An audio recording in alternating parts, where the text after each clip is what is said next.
buenas noches, bienvenidos una vez más a De Frente, el espacio institucional del Consejo de Medellín que aborda los temas que le interesan a nuestra ciudadanía en compañía de nuestros concejales, miembros de la administración municipal y especialistas que nos prestan siempre su concurso, su inteligencia, su desempeño, su estrategia y demás para poder entender los hechos que interesan a Medellín y Antioquia.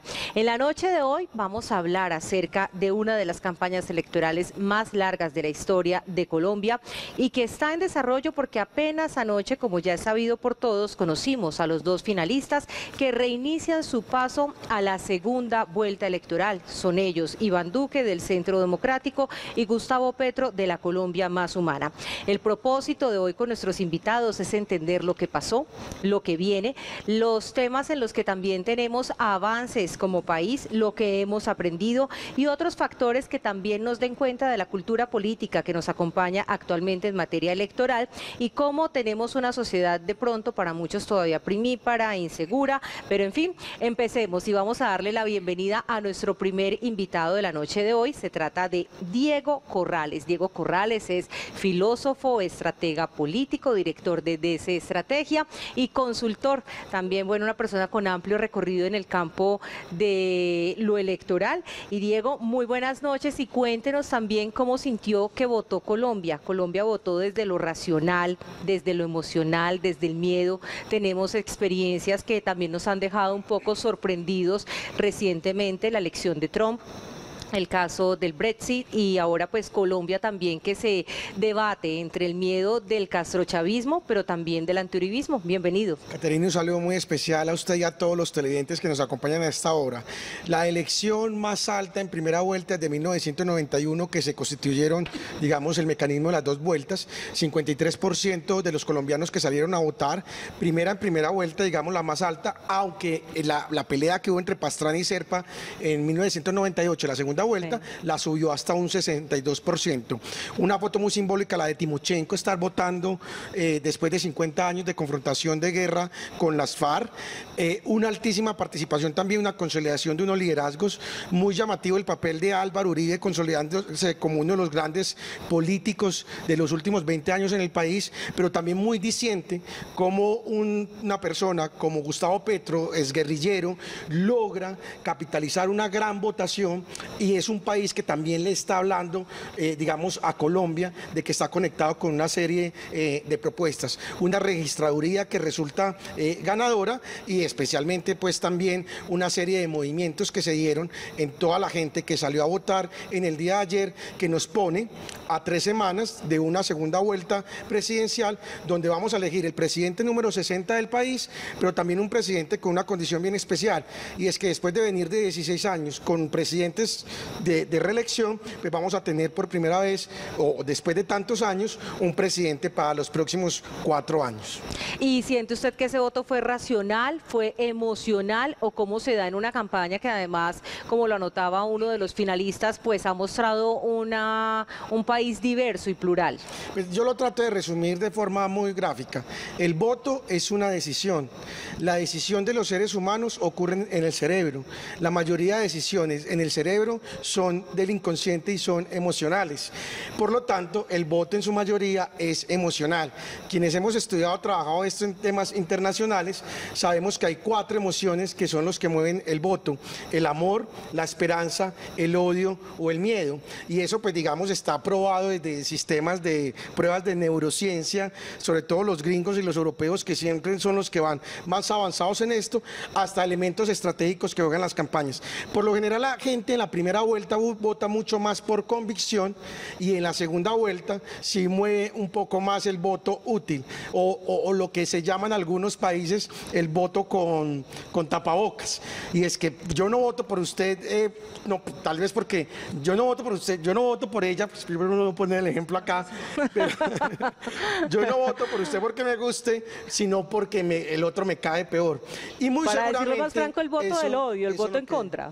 Eso es lo que se podría mover en la segunda vuelta de modo interesante, sobre todo porque hubo unos candidatos, especialmente Sergio Fajardo, que si hubiera tenido 3 días más la campaña muy posiblemente estaría disputando la segunda vuelta.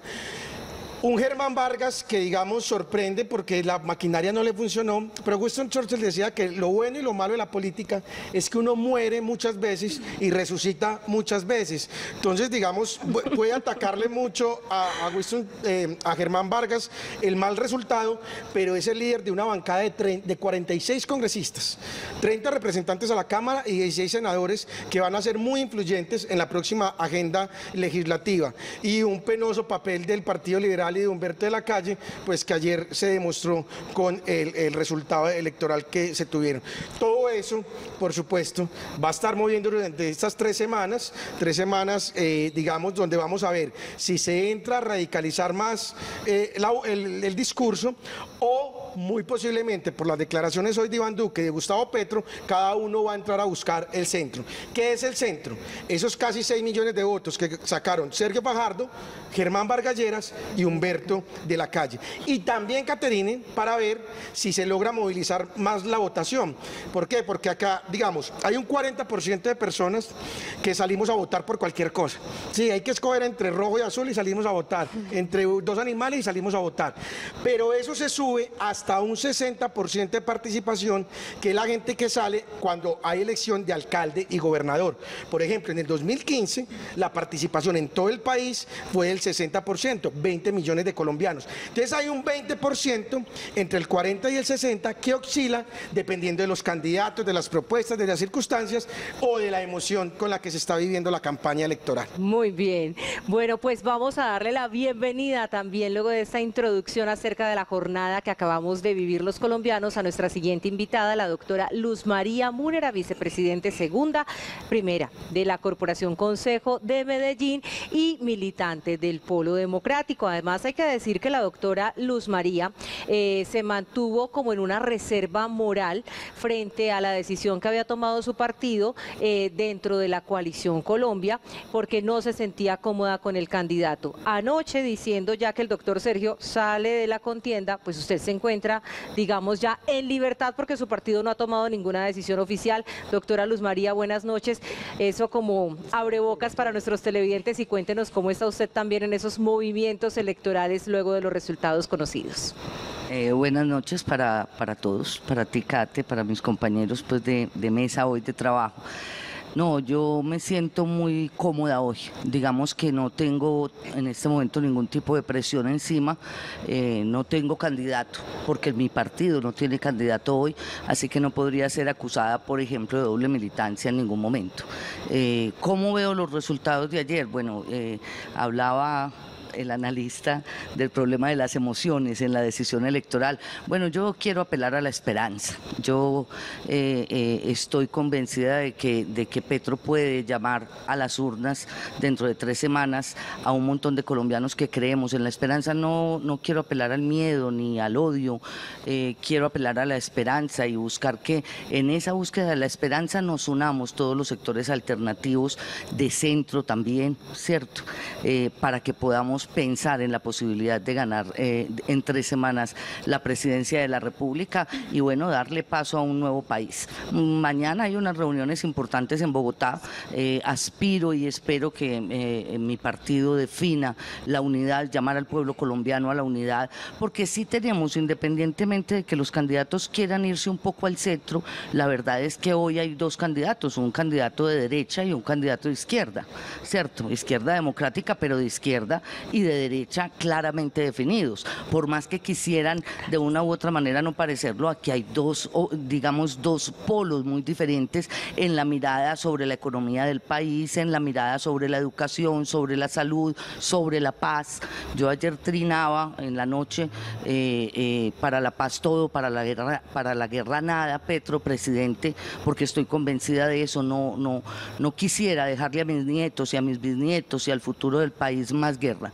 Creo que llegó el momento de hablar de paz. Pues bueno, entonces démosle con ese también preámbulo la bienvenida a Natalie Vélez, concejal del Centro Democrático, partido que también encarna el candidato ganador del proceso anterior, el candidato Iván Duque. Doctora Natalie, buenas noches, ¿y cómo vivió usted los resultados? Bueno, muy buenas noches, un saludo muy especial para ti, Caterine, para la doctora Luz María, para Diego y especialmente para los televidentes.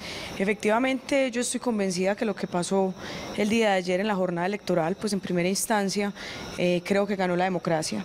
Una votación del 53%, donde baja el abstencionismo, pues diría uno que es de resaltar. En segunda instancia hubo un punto favorable, se lo decía Diego, detrás de cámaras, para las encuestadoras, quienes estaban en entredicho durante varias elecciones, diríamos nosotros, exceptuando alguna como cifras y conceptos, que hizo algunos pronósticos o más bien algunas proyecciones, no sé, queriendo favorecer a qué candidato, pero de verdad diríamos nosotros que hubo como una buena relación entre lo que hicieron las diferentes encuestadoras. En tercer punto, quiero resaltar, yo creo que estoy convencida que ayer también ganó Álvaro Uribe. Poquitas personas logran endosar votos como lo logró endosar Álvaro Uribe en cabeza de un candidato de 41 años, un candidato que encarna la renovación, la juventud, que encarna esas nuevas ideas y propuestas para este país, y es por eso que también hay que resaltar que en cabeza de Iván Duque, en esos 7.569.000 votos, Caterín, pues está la renovación de la política.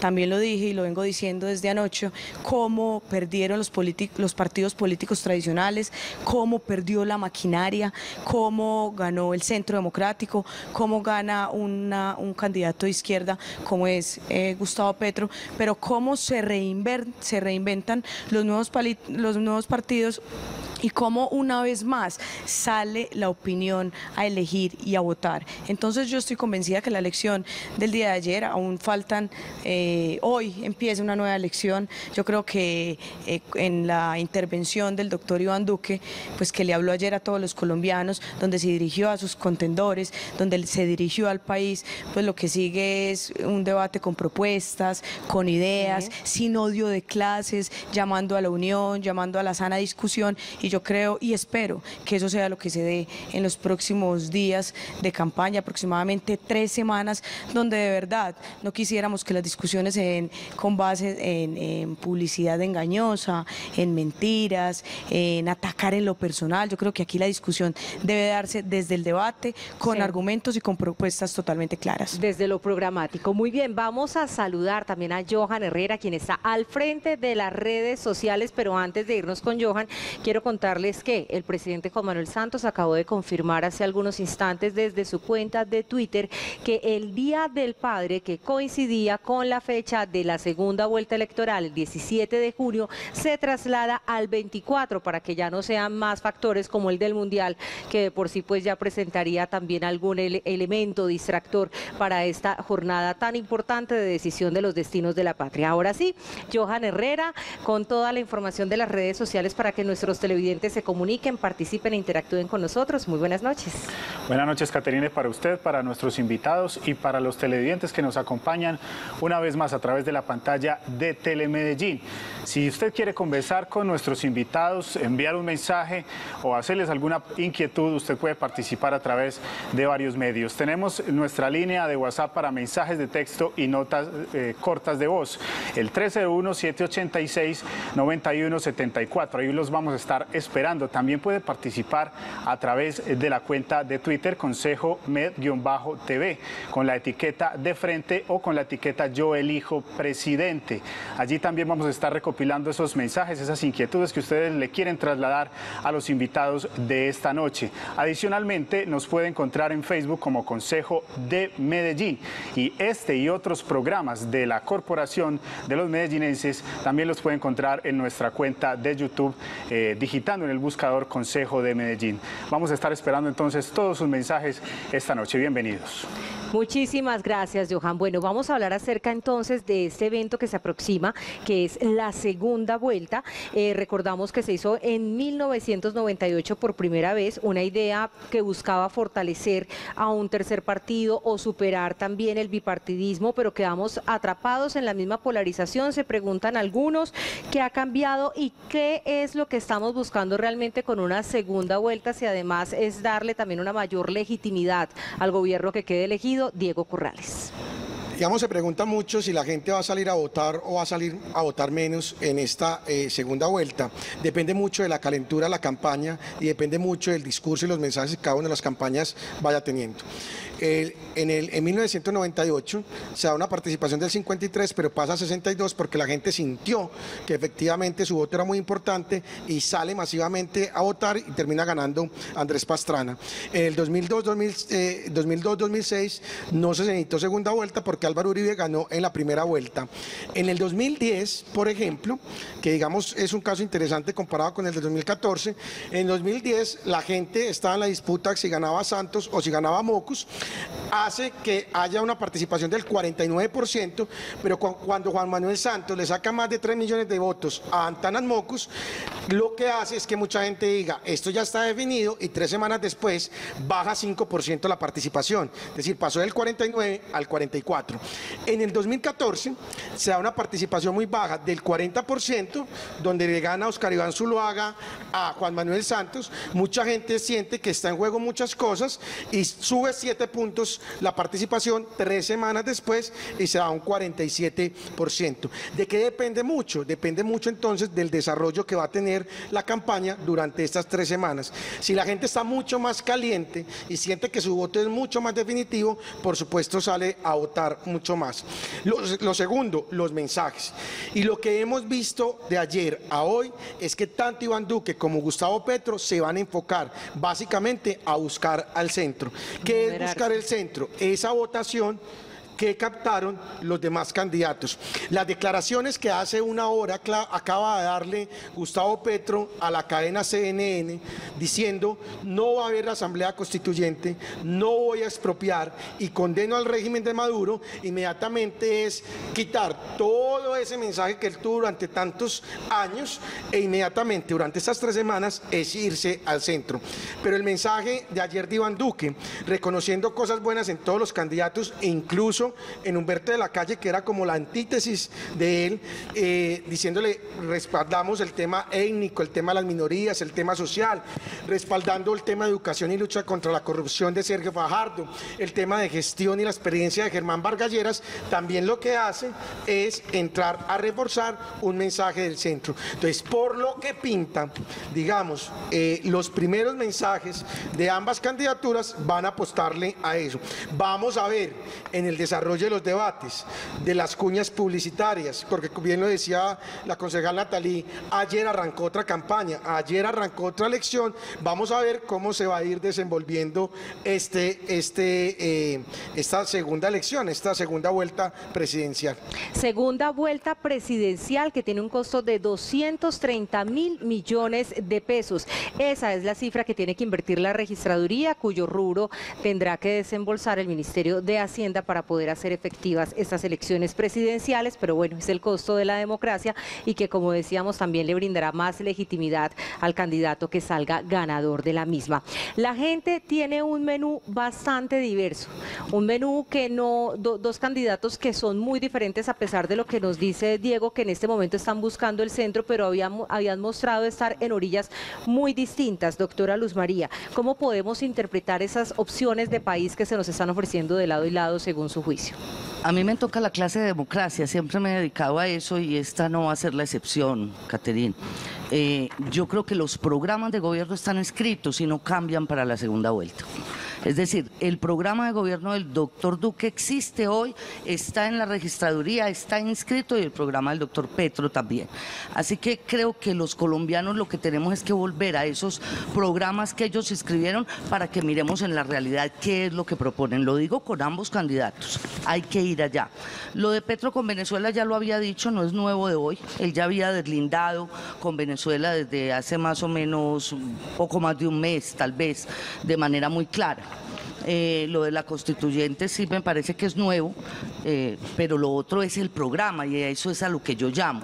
Es decir, hoy los colombianos, para definir qué van a hacer en 3 semanas, deben ir a los programas de gobierno, deben ir a la registraduría, a las páginas de internet, bajar los programas y leerlos, para que este sea el debate de la esperanza puesta en las ideas, puesta en los programas. Ahí es donde yo creo que hay que poner el énfasis en este momento. Si lo ponemos en otra cosa, cosa, entonces vamos a lo emotivo, vamos al odio, vamos a otro tipo digamos, de campaña política que poco le ayuda a la democracia y que no va a lograr los niveles de unidad que los dos candidatos quieren. Doctora Luz María, se habla de un fenómeno que se llama la mutación del candidato. ¿Estarían en este momento mutando los candidatos para acercarse más al electorado y eliminar de su discurso aquellos elementos que de pronto le pueden estar restando voticos? Yo espero que no lo hagan ninguno de los dos, porque vuelvo y te digo, yo llamo a los colombianos a los programas. Ahí es donde está la verdad de cada uno de los candidatos. Esa mutación que puedan haber, yo personalmente creo que no es correcta. Se llama pragmatismo político y no ayuda en el ejercicio de la ética. Aquí ganaron dos candidatos, pasar a segunda vuelta, lo logran con unas ideas que creo que no deben cambiar ninguno de los dos. Lo logran con esas ideas y esas son las que se deben mover. Eso hablando de la ética en la política, que digamos no es lo que más se hace en este país. No es por lo que más brilla. Esa frase tiene, lo que dice la consejera del pragmatismo, hay una frase que dice que el poder se debe manejar como un violín del pragmatismo. No estoy diciendo que esté de acuerdo yo con eso, pero se dice que se agarra con la izquierda y se toca con la derecha. Muy bien, ahí tenemos entonces también yo prefiero que nos toquemos con la izquierda democrática que estamos proponiendo para Colombia. Doctora Natalie, usted mencionaba uno de los grandes ganadores de la jornada, sin duda, y también lo mencionaba nuestro analista Diego Corrales, Álvaro Uribe Vélez, pero también lo califican como caudillo electoral. Líderes de partidos que votaron por gente de otros grupos o denominaciones, candidatos que incluso renegaron también de sus propias colectividades, se fueron por firmas. Estamos en un momento de crisis de los partidos y eso tiende a debilitar la democracia. ¿Cómo lee usted también estos hechos? Sí, efectivamente, como lo decíamos, la crisis de los partidos tradicionales se ha venido dando durante varios años, pero se han venido fortaleciendo otros partidos, como lo decía en el inicio, el Centro Democrático. Cómo los partidos políticos se van reinventando, lo mencioné en los inicios, pues cómo Álvaro Uribe ayer fue un ganador, pero no solamente porque Álvaro Uribe haya decidido que fue Iván Duque. Yo quiero recordarle a los televidentes cuánto lleva el doctor Iván Duque en este proceso para la presidencia de la República. Primero participó en una encuesta interna donde habían 5 precandidatos del Centro Democrático, a recordar la senadora Paloma Valencia, María del Rosario Guerra, Carlos Holmes Trujillo y Rafael Nieto, donde en esa consulta interna sale avante el doctor Iván Duque. Luego se mide a una consulta interpartidista con la doctora Marta Lucía Ramírez y con el doctor Alejandro Ordóñez, cómo logra ganar ese segundo paso para lograr la presidencia de la República, cómo luego obteniendo unos resultados como los de ayer, con cerca de 7.569.000 votos, pues cómo se acerca un poco más a la presidencia de la República. Pero no es solo eso, cómo viene Iván Duque recorriendo el país con lo que ha denominado los talleres democráticos, yendo a las diferentes regiones, construyendo con los ciudadanos su programa de gobierno. Y aquí quiero diferir un poquito con lo que manifestaba el doctor Diego Corrales y coincidir con algo que manifestaba Luz María.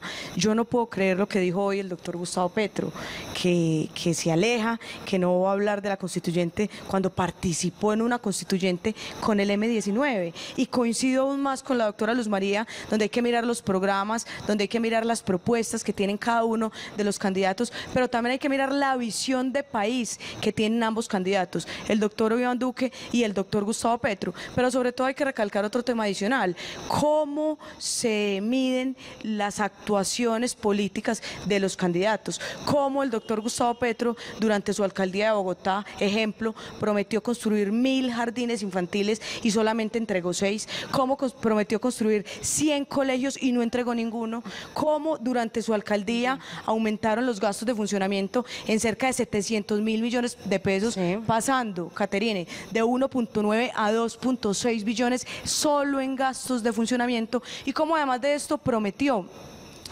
120 obras en el tema de salud y solamente entregó 6 durante su administración municipal. Y ni qué decir de las 49 obras inconclusas que le generaron cerca de 1 billón de pesos en pérdidas a la capital. Entonces, yo creo que hay que mirar los programas de gobierno que tienen ambos candidatos, pero también hay que mirar las experiencias pasadas en el caso específico del doctor Gustavo Petro. Vamos a ver si también logramos los 8 años de Uribe, porque esto sigue siendo el Centro Democrático. Doctora Luz María, el candidato no es Álvaro Uribe. Pero es el partido. Es el partido el que va a gobernar. No, el candidato. Entonces miremos los 8 años del doctor Uribe y yo creo, doctora Natalie, que quedaríamos muy mal parados en esta mesa, porque la violencia y la falta de democracia en 8 años que vivió este país, las masacres, el problema de la falta de democracia en Colombia durante los 8 años de Álvaro Uribe Vélez es lo que muchos colombianos no queremos repetir. Bueno,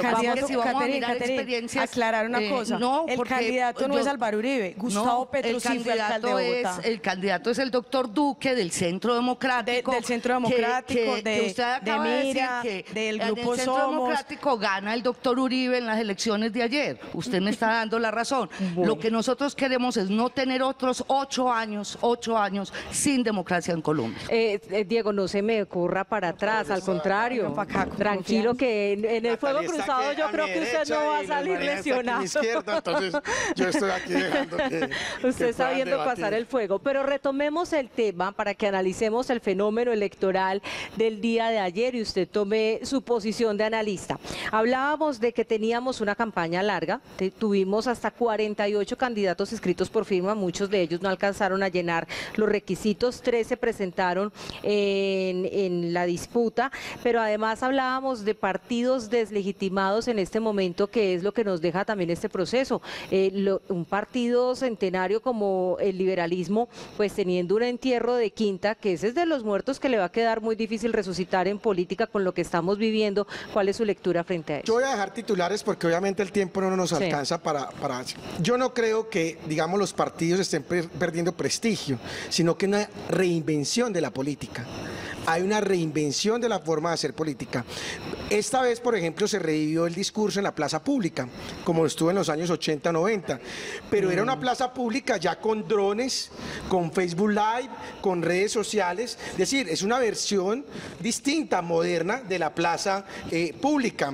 Entonces, el Centro Democrático es un partido político. La Coalición Colombia, digamos, Fajardo lleva 18 años en política, es decir, la política lo hacen los políticos y lo hacen a través de los partidos políticos, ya que se la quieran montar al Partido Conservador, el Partido Liberal, diciendo que están perdiendo poder los políticos, ya es otra cosa.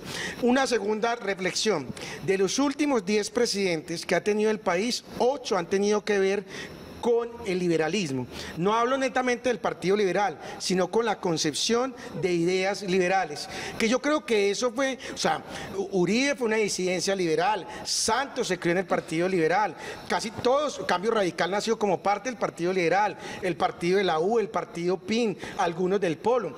Lo que quiero señalar con esto es que, digamos, hubo un país muy liberal que eligió muchos candidatos liberales, pero con el tema del narcoterrorismo y de la guerra a finales del 90 y los 2000, gira un poco a la centro derecha y que hoy se está dando una reconfiguración. Es decir, para mí es tan, digamos, tan válido y tan valioso que un señor como Álvaro Uribe haya ganado en la primera vuelta del 2002, del 2006, monte presidente en el 2010, monte y casi pelea en el 2014 con segunda vuelta, gane el plebiscito y esté a punto de ganar otra la presidencia con Iván Duque, como lo que logra una persona como Gustavo Petro de meterse semejante votación. Y no solamente eso, Caterine, si usted suma la votación de Petro, más la de Fajardo, más la de Humberto de la Calle, son 10 millones de votos. Si Iván Duque gana la presidencia, va a tener que escuchar ese país que en primera vuelta se manifestó de otra manera y que muy seguramente ese país va a jugar de una manera muy importante en las elecciones del 27 de octubre del 2019, cuando se eligen 32 gobernadores, 12.060 concejales, 1.123 alcaldes y 418 diputados, y la primera vuelta presidencial que tendremos para el 2022, porque como no hay reelección, el 18 de junio arranca queda el presidente electo y arranca otra vez la campaña presidencial del 2022 con algo bien interesante. Independiente de quién gane, vamos a tener por primera vez una mujer vicepresidenta. Y también pero lo segundo, el senador. Vamos a tener el senador otra vez, porque si el que pierda pasa al Senado, el presidente, el candidato presidencial y su fórmula pasa a la Cámara. Entonces viene, decir, el país está en una transición. Y más allá de la calentura y el candidato que gane el 17 de junio, viene una transición que va a ser muy interesante para los próximos años y que se va a empezar a ver en las elecciones del 2019 el próximo año. En las regionales ya ese mapa también se le pueden ir sacando algunas conclusiones para los que les gustan las cábalas políticas. Hay que también contar, antes de irnos, que hemos tenido una campaña bastante mediática, 70 invitaciones a debates en medios de comunicación. Pareciera algo positivo porque hay masiva participación, pero también se habla de una saturación al ciudadano y de unos formatos que en algunas ocasiones no ayudaron por la chicharra, la canzona chicharra y la limitación del tiempo. ¿Qué nos deja para aprender todo este tipo de invitaciones, doctora Natalie? Sí, efectivamente, el debate público yo creo que enriquece la democracia. Efectivamente, los diferentes debates que se dieron permiten esclarecer los puntos de vista de todos los candidatos. Se deberían optimizar estos debates, se deberían poner unos puntos que los candidatos puedan diferir, puedan contradecir, puedan apoyar, que creo que no se dio en la mayoría de los debates que se presentaron, por lo menos para la primera vuelta presidencial. Pero efectivamente yo estoy convencida que los debates son necesarios para que ese público, ese ciudadano que no está pensando todos los días en política, que no está pensando en elecciones, que no está pensando en los candidatos, que tiene un montón de cosas en la cabeza totalmente distintas al tema político, pues se dé cuenta en realidad qué es lo que piensa cada uno de los candidatos y cuál es esa visión de país que manifiesta cada uno de esos personajes que desean llegar a la Casa de Nariño. Y aparte de la debatitis, otro de los protagonistas en esta jornada electoral fueron las fake news o las noticias falsas, doctora Luz María, que también las vimos bastante. Estrategia de campaña, cuéntenos también cómo las ve y qué papel cree que van a jugar en esta segunda jornada. Yo creo que va a ser muy difícil controlar ese asunto. El internet y las redes sociales, uno no puede negar que han ayudado en la democracia, a que la gente pueda manifestarse, a que las noticias lleguen sin el filtro de las salas de edición, de los medios de comunicación, y son democráticas, pero lograr que toda esa cosa falsa, que muchas podrán ser planilladas desde alguna campaña o no, o simplemente un ciudadano que le gusta un candidato decide atacar al otro, es muy difícil. Yo creo que lo que nos queda es estar de manera permanente confirmando la información que recibimos, confirmándola con quien nos puede dar la verdad sobre eso, sin satanizar el internet y las redes, porque vuelvo y te digo, son la democracia, son la posibilidad de que todos los ciudadanos, más allá de los medios de comunicación masivos, sobre todo los nacionales, puedan expresarse y puedan saber las noticias muchas veces primero que lo que sale en televisión o en radio, ¿cierto? Entonces yo creo que no hay que satanizarlas, pero sí hay que saberlas manejar con más responsabilidad y sobre todo,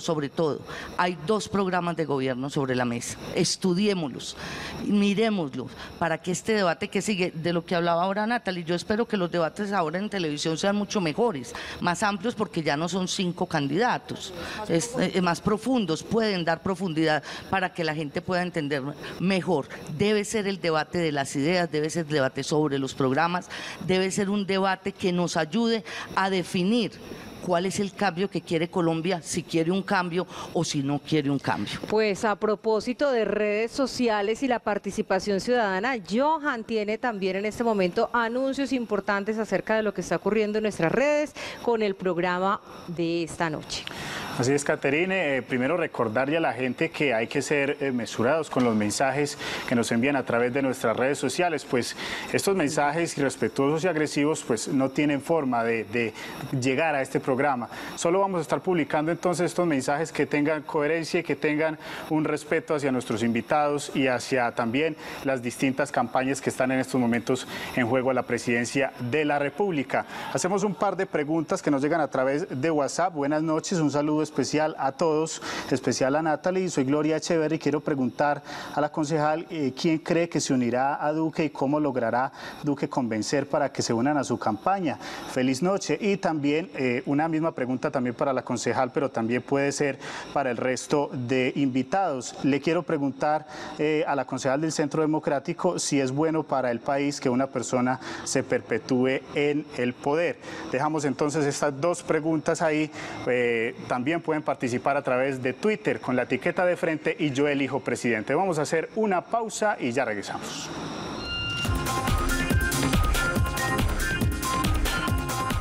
Estás viendo De Frente.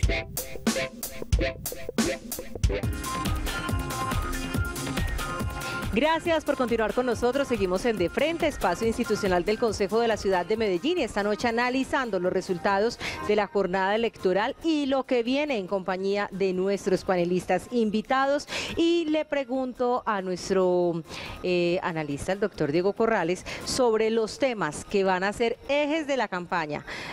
¿Cuáles van a ser esos puntos que decimos van a marcar la intención de voto por prioridad de los colombianos? Y si la agenda va a estar nuevamente también centrada en el proceso de paz. A ver, depende cómo se mire. Si usted mira algunos cubrimientos de medios internacionales o algunas personas que votaron por otros candidatos que no fueron ni Petro ni Duque, ellos hablan de que cómo quedamos en una segunda vuelta entre un populismo de izquierda y un populismo de derecha. Es decir, que ninguno de los dos le conviene al país porque el uno fue guerrillero, está con Maduro, pero el otro tiene a Uribe detrás. Pero entonces, digamos, incluso medios internacionales lo titularon así: Colombia se debate entre dos populismos. Digamos, la visión mía es mucho menos catastrófica o mucho menos, digamos, terrorífica, como lo plantean algunos medios internacionales. Y yo creo que las propuestas las ven ahí marcando los mismos candidatos. Tienen razón ambas concejales cuando dicen, no, es que hay unos programas de gobierno, pero también ellos tienen que tener el pragmatismo político o la estrategia política de girar hacia el centro. Gustavo Petro lo acaba de hacer con las declaraciones que dio en la tarde. El discurso de ayer de Iván Duque lo hace, pero tampoco es un tema de ir a buscar, es que es otro país también. Es que ese país que se gobierna también, digamos, va a ser importante para los próximos 4 años, y yo creo que en eso ambos discursos fueron muy sanos, porque ambos tuvieron la posibilidad de entrar a polarizar nuevamente, a decirle un montón de cosas al otro, y casi que uno podría decir desde el punto de vista de la estructura del discurso político, ese es un muy discurso, el discurso que ambos están dando ahora es muy discurso del que gana ya la segunda vuelta, como en un tono muy presidencial, diciendo sí, la polarización ya pasó, ahora vámonos a unir el país, a gobernar. Y ambos lo están haciendo, pero ambos lo están haciendo es porque le van a hablar muy seguramente a ese voto que está ahí en la mitad. Y le pongo, exactamente, y le pongo un ejemplo.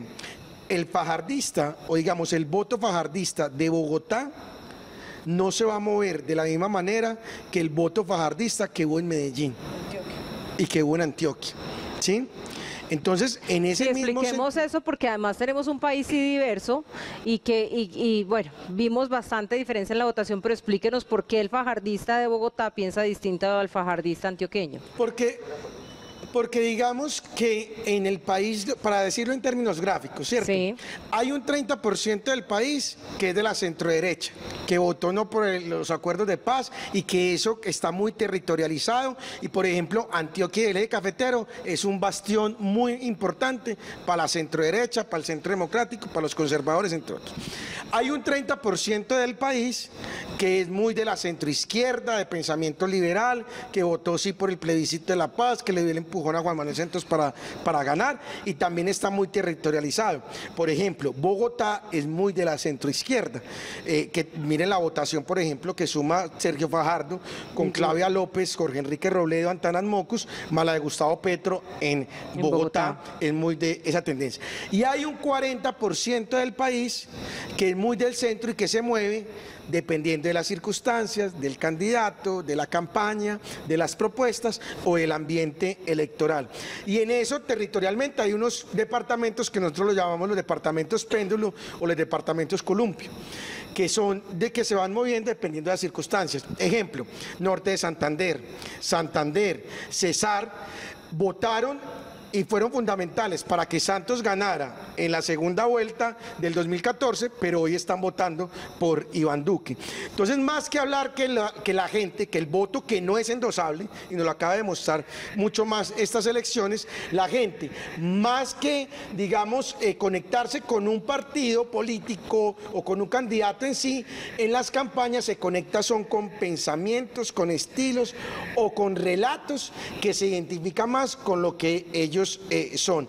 Y ese 40% que se mueve, digamos, para un lado o para el otro, es el que va a estar en juego estas 3 semanas. Ahora, si vamos a términos matemáticos, el voto no es endosable, pero si uno hace el cálculo que más o menos se necesitan 9-10 millones de votos para ganar la segunda vuelta, pues obviamente está mucho más cercano Iván Duque, que tiene que salir a conseguir 2,5 millones de votos, que Gustavo Petro, que tiene que conseguir 5 millones de votos.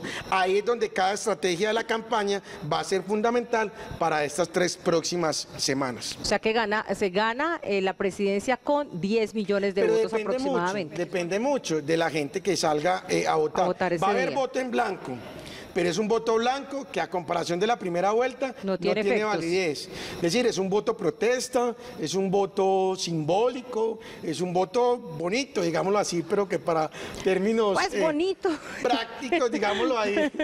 Pues lo que quiero decir es que el que quiera salir y hacer salir el ejercicio para decir que es protesta es inocuo, o algo, que lo puede hacer. Pero efectos. Digamos, el que gane, el que saque más votos, gana la votación el próximo 17 de junio. Muy bien.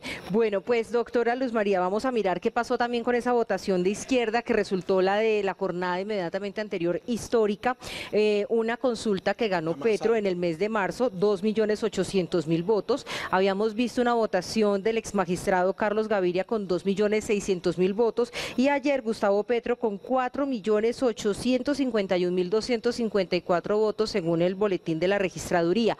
¿Cómo lee usted ese crecimiento, ese avance que tiene el voto de izquierda en el país? Porque además esta no es una izquierda, digamos, o un centro izquierda, sino que tenemos un candidato de izquierda, tanto que los partidos de coalición como el Verde y el Polo, muchas de sus militantes definieron irse anticipadamente de donde Petro porque se sentían identificados con ese voto de izquierda y no de centro. Bueno, lo primero es que Gustavo Petro es un candidato de izquierda, pero no es comunista. Y creo que eso hay que dejarlo claro.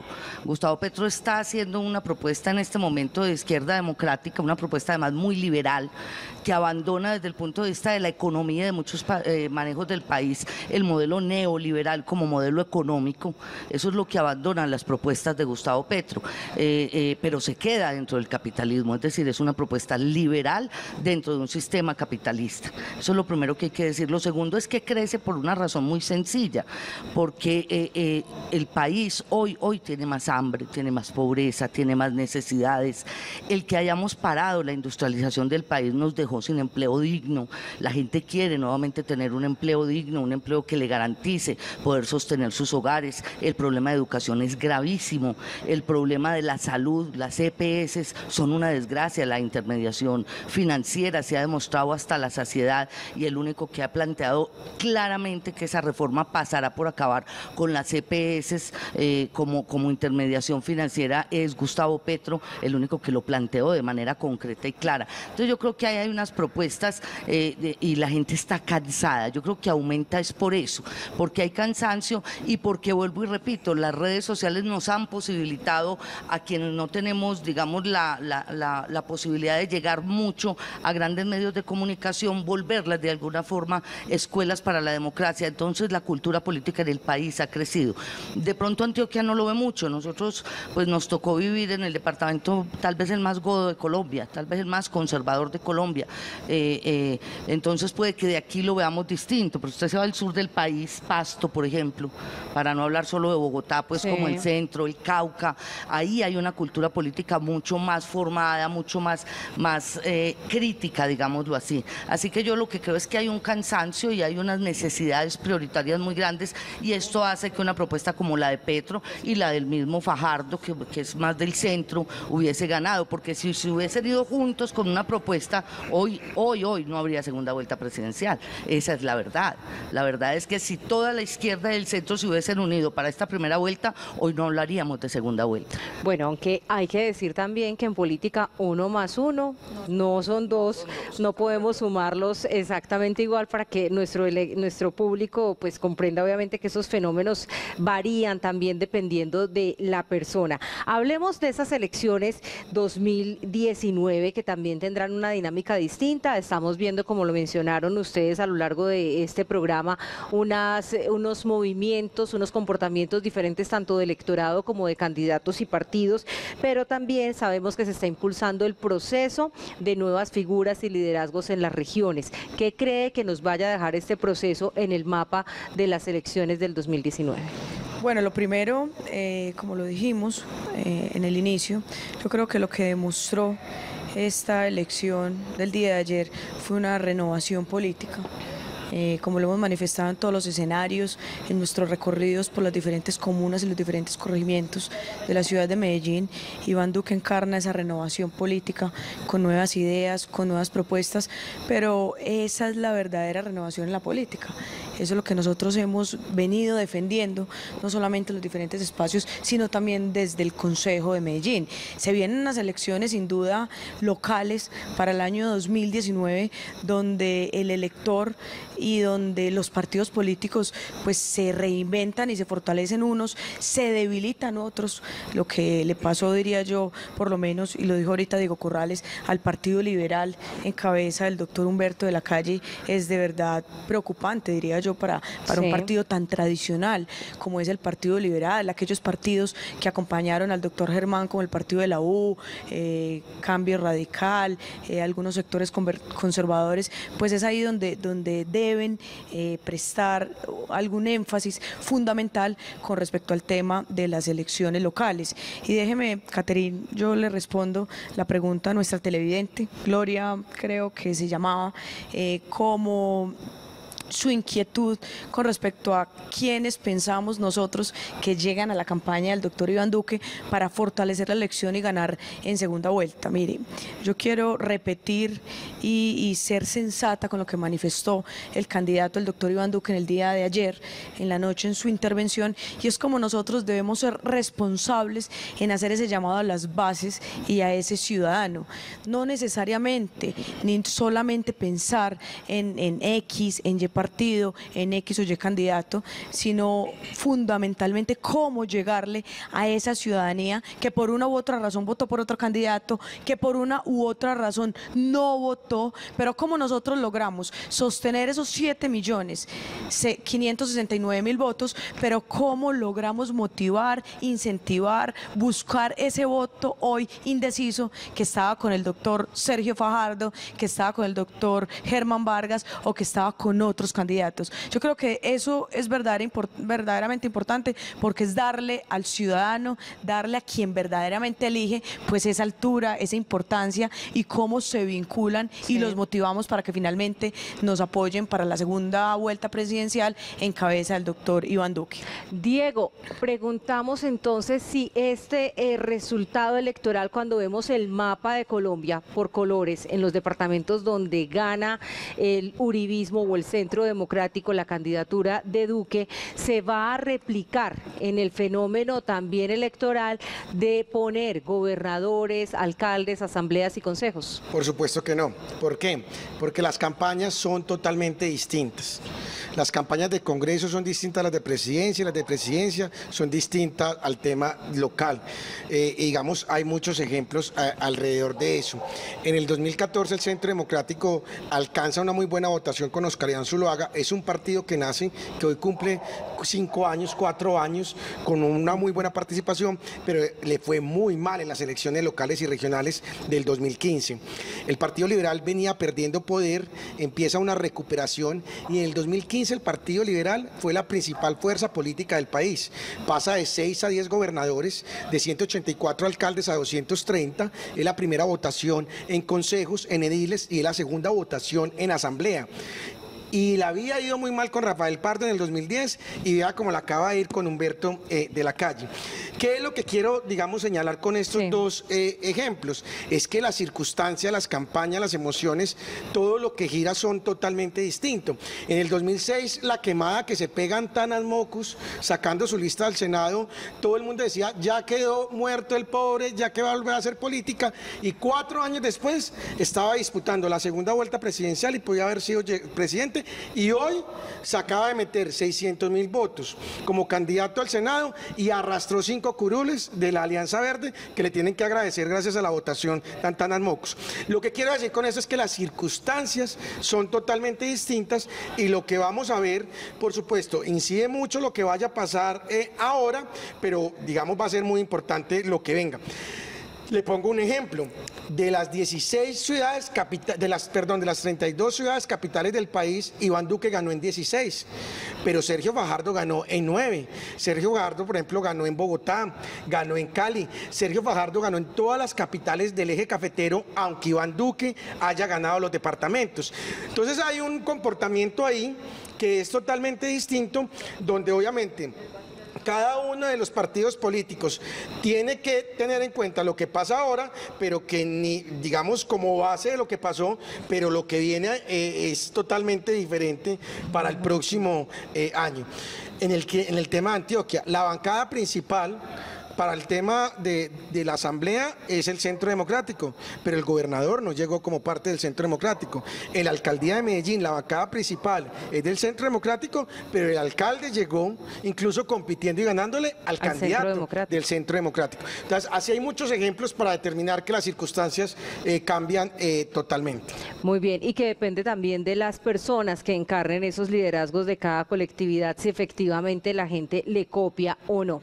Vámonos con Johan, que tiene también participación de nuestros televidentes a través de las redes sociales y que pueden también conectarse con nosotros a través de nuestra línea de WhatsApp y por nuestro numeral de frente en Twitter.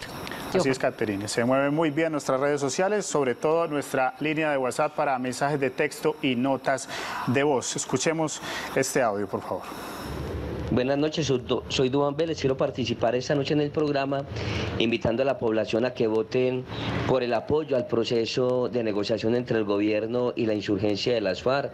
Es necesario que tengamos una oportunidad de paz en este país, pero paz con justicia social, paz con empleo digno, no con contratos miserables de 2, 3, 5 meses, paz con igualdad de educación gratuita y de calidad para todos los habitantes de la ciudad y del país, una paz con justicia social que verdaderamente nos demuestre que la democracia en este país es sinónimo de progreso. Además de este audio, nos hacen una pregunta, se concentran para la concejal Natalie Vélez, pero puede ser respondida también por los panelistas. ¿Ustedes creen que todas las reformas y proyectos de ley impulsados por Álvaro Uribe y su bancada van a ser aceptados en 100% por Duque en caso de que sea elegido presidente? Y otra pregunta, ¿se atrevería Duque a decir no a Álvaro Uribe en todo lo que se antoje para acomodar episodios del pasado? Preguntan nuestros televidentes a nuestros panelistas a través de nuestras redes. Bueno, pues entonces iniciemos esa ronda con la doctora Luz María para preguntarle sobre si la paz va a seguir siendo también eje central de la campaña. ¿Lo siente usted en esta segunda vuelta presidencial a propósito de la pregunta que nos plantea Duván? Yo creo que sí, yo creo que debe seguir siéndolo y creo además que los candidatos deben ser más, digamos, más férreos en su posición en el espacio de lo público.